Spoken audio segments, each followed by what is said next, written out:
Hi guys, welcome back to my channel. Mayam ngasidi oksa boil tawbagi recipe mayam da share tawjarakke.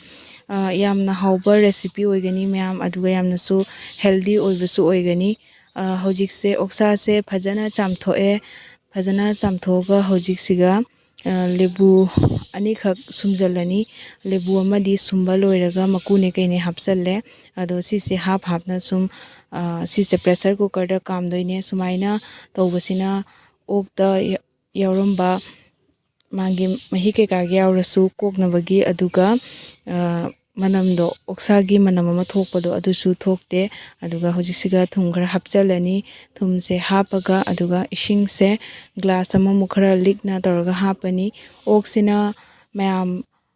650 gram ne aduga hojiksi hapchalani ishing hapchalaga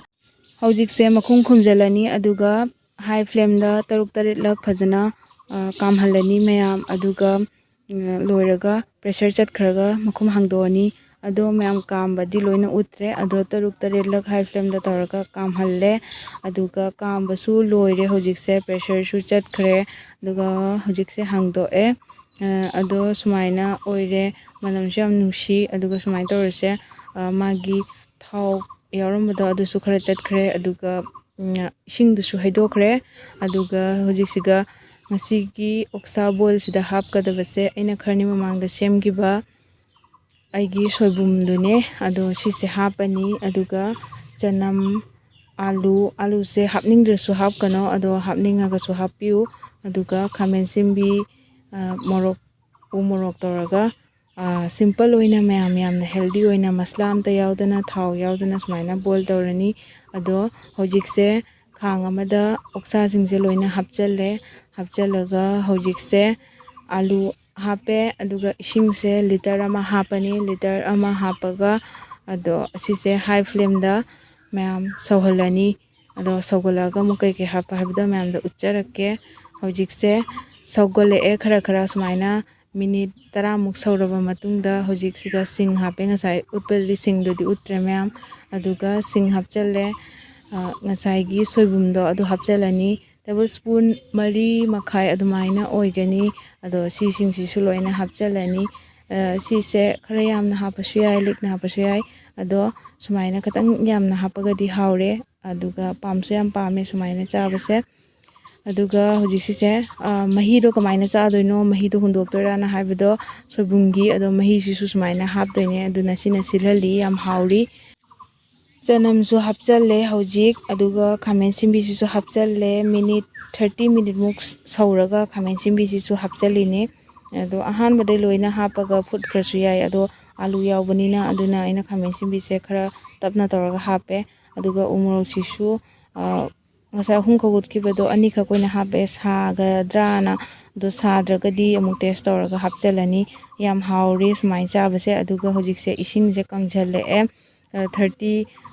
minutes muk phulakpa matungda high flame da aduga hoji isingse mu hapchalle isingse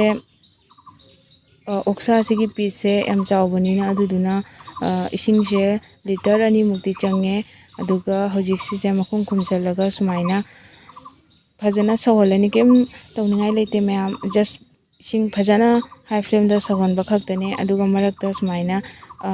samaroi khara hapchalle manam yam nushiraga haunu bayaina sumaina tawuse mayam yam haure aduga namgadaba changda thum hapchalle hojikse khabaina phajana mix tawrani aduga mayam pulap punna oksa se phuttoise pung amane pung amamuk phulagadi yamna soft oiraga haure hojik powda oksa se piece chawbanina mundri ado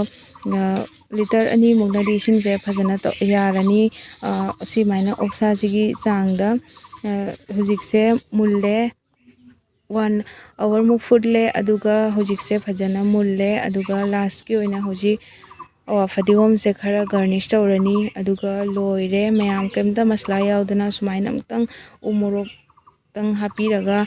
sumaina tawraga amtang chabiu yam hawe mayam aduga alu sisu mayam mulle phajana ado alu toi ena haibado kuina phulaga alu sisu sumai tawbase kaisu toide mayam